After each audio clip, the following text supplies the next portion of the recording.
Dans la nuit du 19 au 20 août 2025, autour de 23h08, heure locale, une boule de feu d'une luminosité exceptionnelle a illuminé le ciel dans l'ouest du Japon, notamment au-dessus des régions de Kyushu, Shikoku et jusqu'à Osaka.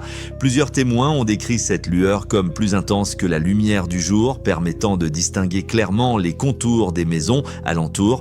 Certaines personnes ont même rapporté avoir senti l'air vibrer, évoquant un bang supersonique causé par le passage de l'objet à une vitesse dépassant celle du son. Explication scientifique, il s'agit très probablement d'un bolide, terme désignant un météore particulièrement lumineux.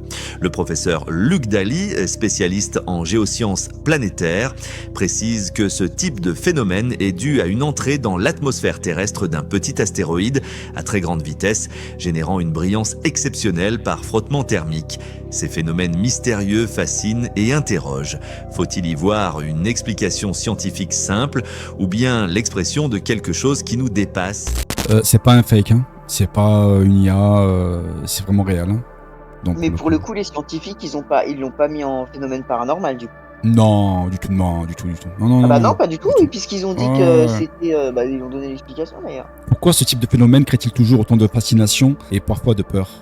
Eh ben, je pense justement parce que certaines personnes vont y voir un phénomène paranormal et d'autres qui sont plus scientifiques vont comprendre que c'est la science et que ça n'a rien à voir avec du paranormal. Oui, ça peut faire peur en même temps, hein. Ça peut, même si c'est scientifique, ça peut faire peur. On se dit, purée, on aurait pu tous que cramer, mettons. Ouais. Est-ce que vous croyez, vous, d'ailleurs, à tout ce qui est phénomène paranormaux ? Faut déjà remettre les choses dans le contexte. Quelque chose qui est paranormal, tu vois, on appelle le paranormal, c'est quelque chose de hors du normal, de l'anormal, tu vois. Il faut savoir que exactement. Un phénomène on appelle les phénomènes qui sont paranormaux. Tous les phénomènes qui n'ont pas été reconnus par la science, déjà premièrement, c'est-à-dire que si la science n'a pas reconnu une explication à ce phénomène, ça sera un phénomène paranormal. Et il y a une autre condition. Pour arriver à ce que ce ne soit pas un phénomène paranormal, c'est-à-dire, même s'ils trouvent une explication, pour que ça devienne un phénomène scientifique, il faut qu'ils arrivent à reproduire ce phénomène avec le matériel qu'ils ont, tu vois, avec du matériel. S'ils n'arrivent pas à reproduire le phénomène, pour eux, ce sera un phénomène paranormal.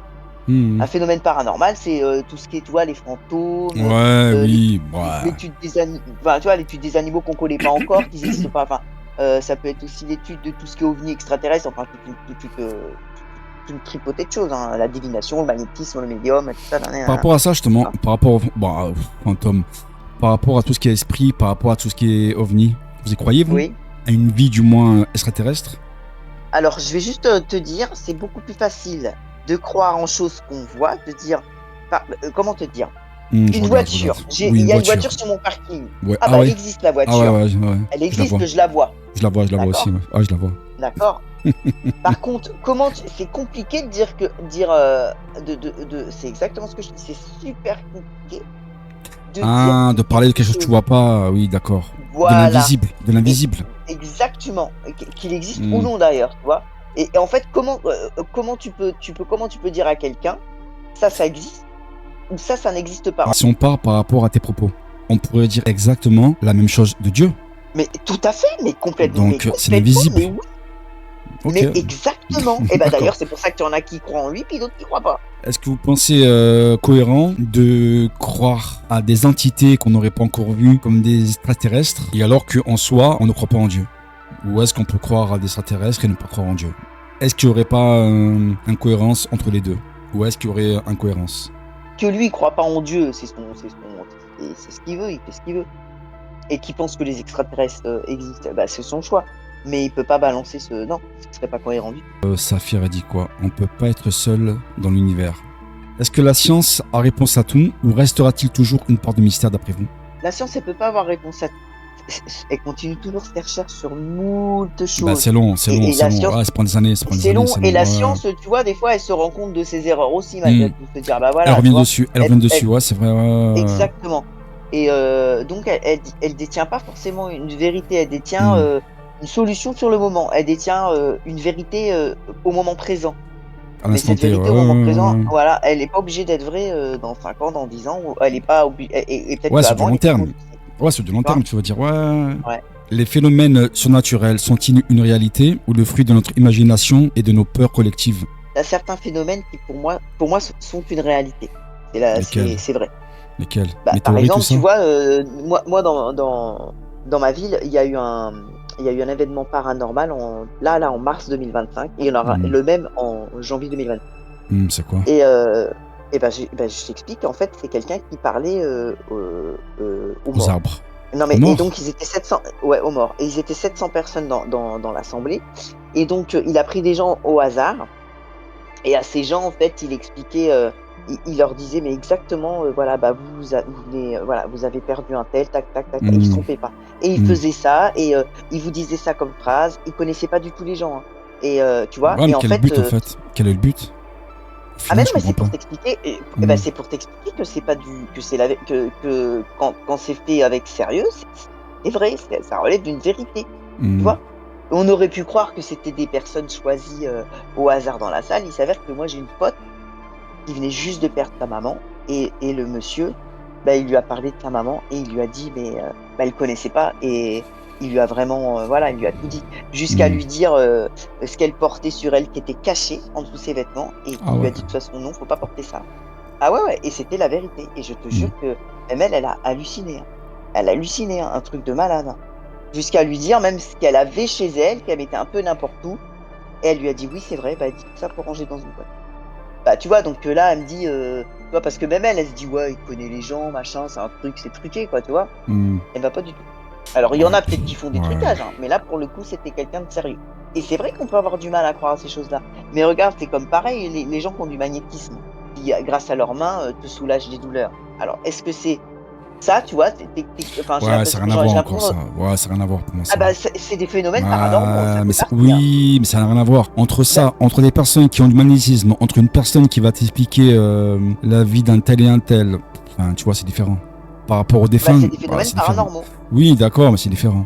Moi, franchement, après, ça reste comme mon avis personnel. Hein. En tout cas, par rapport à l'histoire que tu nous as racontée, par rapport au gars là, moi j'ai du mal à y croire. Je te dis honnêtement, j'ai vraiment du mal à y croire. De partir sur un cas ou de cas minimes, comme moi aussi, hein. Moi aussi, des fois, il m'arrive d'avoir des flashs ou d'avoir des choses sur des personnes ou sur moi-même, hein. Mais de partir sur des cas minimes et de comparer ça avec un gars là, comme tu me parles tout à l'heure, qui connaît quasiment la vie de tout le monde, tu vois, donc c'est encore autre chose pour moi.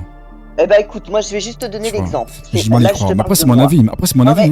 Non mais je t'écoute. Je vais même te dire que même moi, quand ça m'est arrivé, ça m'a même fait peur. Carole, ouais. Mais Carole, je te dis pas que je crois pas par rapport à ce que tu dis. Alors de base, je suis très cartésien, de ouf. Après, c'est pareil. Dans ma vie, il m'est arrivé de prévoir des choses. Bon, bref, je peux entendre. Je peux valider par rapport à ce que tu me dis par rapport à toi, mais après encore une fois, pour moi, il y a une grande différence entre ça, entre des petits faits, entre des petits flashs en parenthèse, et comparer ça avec un gars que tu me sors, qu'il connaît la vie de tout un village quasiment. J'ai du mal. Après, c'est mon avis. Là, j'ai du mal. Par rapport à ça, moi, j'ai du mal. Justement, je suis en train de te dire pourquoi moi, à mon niveau, ma soeur à ton niveau, toi à ton niveau, et plein d'autres gens à leur niveau, ils sont capables d'avoir mais parce que ça arrive pas souvent, mais parce que ce sont des choses qu'on calcule pas, enfin moi en tout cas je suis d'accord avec toi, mais quand t'as un don, tu l'as. Regarde par exemple comment David. C'est pour ça que je te dis, c'est que quand ce sont des choses qui se produisent pas à chaque fois ou pas sur du long terme, ce sont des choses qui vont se passer en fractionné. Moi, je pense que on peut avoir ce ressenti ou ce comportement avec certaines personnes, pas avec tout le monde, parce que par rapport à l'énergie. Voilà, par rapport à l'énergie, par rapport au feeling, peu importe le mot, peu importe la définition, moi je pense que on ne peut pas avoir le même ressenti avec tout le monde. C'est impossible. Tu pourras même rester pendant X années avec elle, la personne, je te parle, hein, tu vois, peu importe il ou elle, autant tu la connaîtras jamais vraiment. Ouais, je vois ce que tu veux dire. Tu comprends? Et d'autres, t'as l'impression de les connaître depuis ta Windows. Exactement. Et alors que tu vas rencontrer quelqu'un, mais sans forcément parler de relations amoureuses, hein, tu vois. Tu vas rencontrer quelqu'un, tu vas parler avec la personne, même au bout du fil, tu vas te rendre compte par rapport à la voix, par rapport à l'émotion, par rapport à l'énergie que la personne, elle va dégager d'elle, tu vas pouvoir encore une fois lire comme un livre ouvert. Ouais, mais ça, c'est parce qu'en fait, alors, on en revient bien, parce qu'apparemment, ça viendrait que dans une vie antérieure, ces personnes se connaissaient déjà. Soit ils étaient de la même famille, soit ils étaient amants, machin. Tu vas loin. Ah, mais, bah non, mais. Non, mais après, c'est ton avis. Après, c'est ton avis. Je te dis juste, moi, ce qu'on m'a répété. Après, par rapport. Est-ce que j'y crois, est-ce que j'y crois pas? Je sais rien. Alors, moi, après, par rapport aux blessures de l'âme, on avait déjà discuté par rapport à ça. D'ailleurs, on avait eu une émission qui a duré plus de 3 heures, même 4 heures, je crois. Moi, par rapport aux blessures de l'âme, et attention, ça n'engage que moi, encore une fois. Ça ne reste que mon avis, même si je suis minoritaire. Là, moi, où j'ai du mal, c'est quand ça parle justement de vie antérieure, en fait. C'est là où je bute, moi. T'es né, t'es sorti du ventre de ta mère, d'accord? Arrête, ouais, non, ah ouais. Et donc, truc de fou. Ça s'appelle. Alors, non, mais ma grand-mère, tu regarderas ce mot-là. Alors, moi, j'ai jamais regardé la définition, mais ma grand-mère, elle appelait ça l'atavisme, d'accord? Et donc, elle m'expliquait que, il y a des choses que même. Je me disais, mais attends, c'est pas possible, je sais faire ça, machin, mais comment je l'ai jamais appris? Et elle me disait, c'est parce que c'est de la famille, c'est comme ça, c'est comme ça. Et ça, c'est des choses qui se transmettent de génération en génération. Il y a par exemple dans des familles, il y a des aussi bien des hommes que des femmes d'ailleurs. Oui, on s'en fout de ça. Ont des dons et qu'une fois quand ils décèdent, soit ils transmettent leurs dons à leurs enfants, soit à leurs petits-enfants, enfin bref, et que tu comprends. Et donc tu te retrouves quand je dis un don, c'est pas vraiment un don, c'est voilà, une faculté, voilà, on va dire. Ouais, c'est mieux. Et parce qu'on a tous des dons en fait. C'est pour ça que je te dirais plus une faculté. T'as des kinésiologistes, ça s'appelle. Et justement, c'est par rapport à ça. Pour t'enlever tout ce que les âmes antérieures, elles ont pu te transmettre et que même toi, tu sais pas. Ouais, moi, c'est là après où je m'arrête. Ouais, moi, c'est là où je m'arrête. Moi, par rapport à ce sujet-là, par rapport à ça, par rapport aux âmes, par rapport à des vies antérieures, par rapport aux guérisseurs, j'ai du mal. J'ai beaucoup de mal. Autant c'est un sujet qui m'intéresse parce que j'aime parler de la spiritualité, j'aime parler du développement personnel et tout, mais après ça j'ai du mal. Tu sais quoi, un jour je vais te faire une transmission de pensée. Et puis je te jure que tu vas je te jure, et puis je vais t'envoyer un message, je dirais t'as pensé à moi là il y a 2 secondes. Si tu me dis non, vas-y, t'es pas réceptiste. Non, mais je rigole. Non, mais je sais que tu rigoles. Mais c'est vrai que par rapport, aux âmes, quand on me parle d'une vie antérieure, quand on me parle des guérisseurs d'âmes, attention, tu vois, je respecte vraiment chaque personne. Mais après, si on rentre dans ce sujet-là, moi j'ai du mal. Avez-vous déjà été témoin d'un phénomène étrange dans le ciel? Parce qu'on parlait par rapport à la boule de feu. Mis à part une étoile filante, c'est tout. Bah, Carole, quand même. Non, mais c'est une blague, toi. C'est la blague du soir, elle, une étoile filante. C'est la blague, c'est une blagueuse. Sérieux. Ah ouais, non, je jure. Ah ouais, je l'ai jamais vu, moi. Non, moi, j'ai pas. Non, non, jamais. Non. Quelle serait votre première réaction si vous voyez une boule de feu dans le ciel? Est-ce que ça serait de l'admiration, de la panique ou de la curiosité? Franchement, je pense que je pense que non, moi ça me ferait flipper. Hein. Je me dirais purée, qu'est-ce qui va? Ah là là, je me dirais ah ouais non, moi ça me ferait peur. Attends, Saphir qui dit quoi?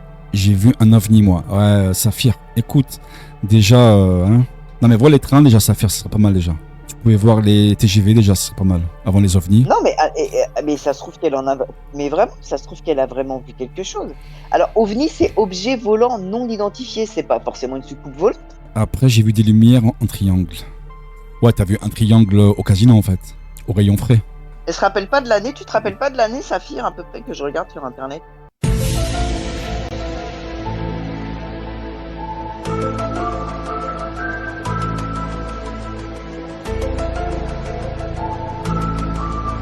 Voilà. Attends, ça doit être en 1990. Le 5 novembre 1990, vers 19h, des milliers de personnes en France ont vu des objets extraordinaires dans le ciel. Non, mais à Paris, à Paris, on sait que les parigots, ils sont stranges de base. Paris Centre. Mars 1993. Place de la Concorde, vers 19h. Un énorme triangle sombre, silencieux, avec 3 feux, un à chaque angle, se déplaçant lentement avant de disparaître derrière les immeubles. Le témoin estime la taille à plus de 100 mètres. C'était ça, Saphir, ou pas? Ah, c'est à Paris qu'a dit Saphir. Ah bah c'est ça alors, non? Bah ouais, j'ai l'impression que c'est ça. C'était en 93? En mars 93? Oui, Paris. Oui, mais non, mais l'année, ta race. Putain, mais là. Sérieux? Non, c'est à Paris. Oh, arrête, non, sérieux? pas New York. L'année, Saphir, l'année. Oh bah, misère. Est-ce que tu te rappelles de l'année au moins? C'est possible. J'étais jeune. 93, t'étais jeune, oui. Alors c'est ça alors. Hein. C'est ça alors. Bah ouais, je pense. Ça peut être que ça. Elle se rappelle même plus donc. Autant elle était alcoolisée, tu le sais toi? Peut-être qu'elle faisait la chose. Ouais, moi, elle avait bu sûrement, vas-y.